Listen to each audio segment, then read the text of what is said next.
प्रिय विद्यार्थियों, शुभाशीष। आगे हम उपसर्ग और प्रत्यय का अध्ययन करेंगे। सर्वप्रथम उपसर्ग के बारे में जानेंगे। उपसर्ग शब्द निर्माण की प्रक्रिया में उपसर्ग का विशेष योगदान होता है। यानी कि शब्द निर्माण, नए नए शब्दों के निर्माण में उपसर्ग का विशेष योगदान होता है। नए शब्दों की रचना के लिए शब्द के आरंभ में कुछ शब्दांश जोड़े जाते हैं। शब्दों के आरंभ में जोड़े जाने वाले ऐसे शब्दांशों को उपसर्ग कहा जाता है। देखो, शब्दांश होते हैं ये, और कहाँ पर जुड़ते हैं? मूल शब्द के आगे। मूल शब्द के आगे जुड़कर उसके अर्थ में परिवर्तन कर देते हैं, विशेषता लाते हैं, उसके अर्थ को ही बदल देते हैं। हिंदी भाषा में नए शब्दों की रचना के लिए मूल शब्दों के आरंभ में जिन शब्दांशों को जोड़ा जाता है उन्हें उपसर्ग कहते हैं। बेटा देखो, मैंने एक शब्द लिया आप लोगों के सामने, हार। हार का क्या मीनिंग है, क्या अर्थ है? हार, हार का मतलब होता है गले में पहनना जाने वाला हार, या फिर पराजित वाला, पराजय, हारने वाला हार, किसी से हार जाना। लेकिन अगर हम इसके आगे वी उपसर्ग का प्रयोग कर देते हैं तो क्या शब्द बन जाएगा? एक नया शब्द आ जाएगा ना हमारे सामने, विहार, घूमना। और अगर प्र उपसर्ग का प्रयोग कर देते हैं, लगा देते हैं, तो क्या बन जाएगा? प्रहार। और आ उपसर्ग का प्रयोग कर लगा देते हैं तो आहार। यानी कि हार से मतलब उपसर्ग लगाने से अलग अलग शब्द हमारे सामने आ रहे हैं।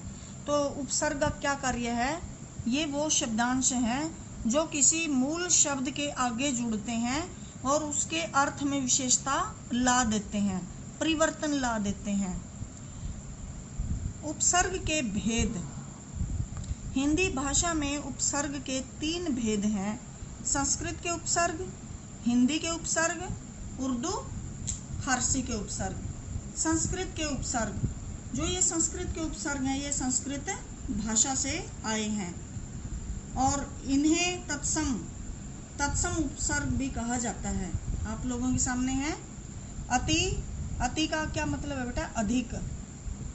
तो अति से क्या क्या बनता है? अत्यधिक, अत्याचार, अति जमा आचार, अतिरिक्त, अत्यंत, अति जमा अंत, अत्यंत। तो ये सभी किससे मिलकर बने हैं? क्या उपसर्ग लगकर बने हैं? ये शब्द अति उपसर्ग लगकर बने हैं। ऐसे ही है अधि से क्या क्या मतलब शब्द निर्माण होता है। जैसे अधिपति है, अधिगम, अधिकार है। इसके पश्चात है अनु से। अनु का मतलब होता है पीछे। अनुभव, अनुराग, अनुशासन, अनुरूप। इसके पश्चात है अप। अप का क्या मतलब होता है? अप का मतलब हीन। जैसे हीन भावना, मतलब भाव आना यहाँ पर। अपमान, अपराध, अपव्यय, अपयश। अलग अलग तरह के शब्द का निर्माण यहाँ पर हो रहा है। अव उपसर्ग लगाने से, अव से अवरोध, अवगुण, अवनति भी बनता है। अभी उपसर्ग लगाकर अभिमान, अभिप्राय, अभिलाषा, अभियोग। यानी कि जो उसमें उपसर्ग में आप मूल शब्द जो होता है वो सार्थक होता है बेटा आपका, अभियोग। आ उपसर्ग लगाने से आमरण, जो अव्ययी भाव समास में आप लोग करते हैं, आजीवन, आजन्म, आमरण, आगमन। दूर उपसर्ग का प्रयोग अगर लगाते हैं तो दूर से, दूर मतलब नीचे हलंत वाला। तत्सम शब्द की बात हो रही है यहाँ पर, तत्सम उपसर्ग की बात हो रही है। दुर्लभ, दुर्बल, दुर्भाग्य, दुर्गुण, काफी सारे शब्द इससे निर्मित होते हैं। एक बीच में क्या रह गया है? उप। उप से, उप का मतलब होता है बेटा छोटा होना। उपकार, उपनाम, उपचार, उपसर्ग। निर से निराधार, निर्जन, निर्भय, निर्दयी। यानी कि इस प्रकार से विभिन्न प्रकार के शब्दों का निर्माण होता है। ये थे संस्कृत के उपसर्ग, और इनको किस नाम से भी जाना जाता है? तत्सम उपसर्ग के नाम से भी इनको जाना जाता है, क्योंकि ये संस्कृत के ना, तो तत्सम उपसर्ग भी कहा जाता है इनको। इसके पश्चात आगे हैं हिंदी के उपसर्ग। हिंदी के उपसर्ग में है सबसे पहले इनको, मतलब अगर इनको तत्सम उपसर्ग कहा जाता है तो इनको तद्भव उपसर्ग कह सकते हैं ना हम। तद्भव उपसर्ग संस्कृत से ही आए हैं ये। तो यहाँ पर है ओ का मतलब होता है रहित, अनाथ, अज्ञान, अधर्म, अशांत, अछूत। इसके पश्चात है अन से शब्द निर्माण करो, अनजान बन जाएगा, जैसे अनभिज्ञ, अनहोनी, अनपढ़। इसके पश्चात है अध से अधपका, अधजला, अव्ययी भाव समास के अंतर्गत जैसे अधखिला। उन उपसर्ग से गिनती क्या आएंगे इसमें जाकर 29, 49, 59। नि उपसर्ग का प्रयोग लगाकर अगर हम शब्द निर्माण करते हैं तो निकम्मा, निधन, निदान, निडर।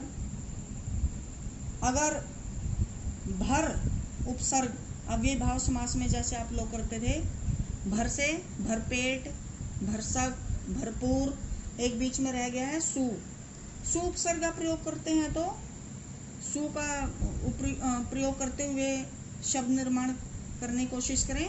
सुयोग, सुडोल, सुचाल।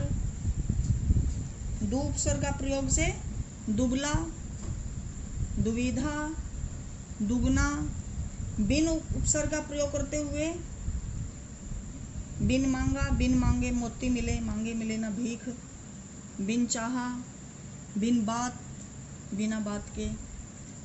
तो ये थे हिंदी के उपसर्ग, और इनको किस नाम से जाना जाता है? तद्भव उपसर्ग के नाम से भी इनको जाना जाता है। इसके पश्चात है बेटा उर्दू फारसी के। उर्दू फारसी के उपसर्ग उर्दू फारसी के जो विदेशी भाषाओं से हमारी भाषा में आ गए हैं, हिंदी भाषा में प्रयोग किए जाने लगे हैं, जैसे कम, थोड़ा, यानी कि कमजोर, कमतर, कमखत, कम अकल, कम उम्र। खुश, खुश मिजाज, खुश किस्मत, खुशबू, खुश दिल, यानी कि एक जो मूल शब्द है वो सार्थक होना चाहिए। गैर हाजिर, गैर कानूनी, गैर जिम्मेदार, नालायक, नादान, नासमझ, नाजायज। बे से बहुत सारे बन जाएंगे, बेईमान, बेशरम, बेरहम, बेपर्दा, बेपनाह, बेवफा, बेकसूर। सर, सरपंच, सरताज, सरकार, सरहद। और ला से लापरवाह, लावारिस, लाइलाज, लापता। और हर से हर दिन, हर रोज, हर समय, हर वक्त, हर हालत। तो ये थे उर्दू फारसी से मिलकर बनने वाले शब्द। इसके अतिरिक्त अंग्रेजी के उपसर्ग भी हम प्रचलन में रहते हैं, सामान्य तौर पर हम बोलचाल में रखते हैं उनको भी। जैसे हम लगा देते हैं deputy, deputy collector, deputy manager, deputy chairman. Deputy शब्द का हम प्रयोग करते हैं। जैसे वाइस चांसलर कह देते हैं, वाइस चांसलर, उपकुलपति, या फिर सब इंस्पेक्टर। तो ये अंग्रेजी के उपसर्ग का भी प्रयोग किया जाता है। तो बेटा इनको आप जो उपसर्ग हैं इसको ध्यानपूर्वक इसका अध्ययन करेंगे। धन्यवाद।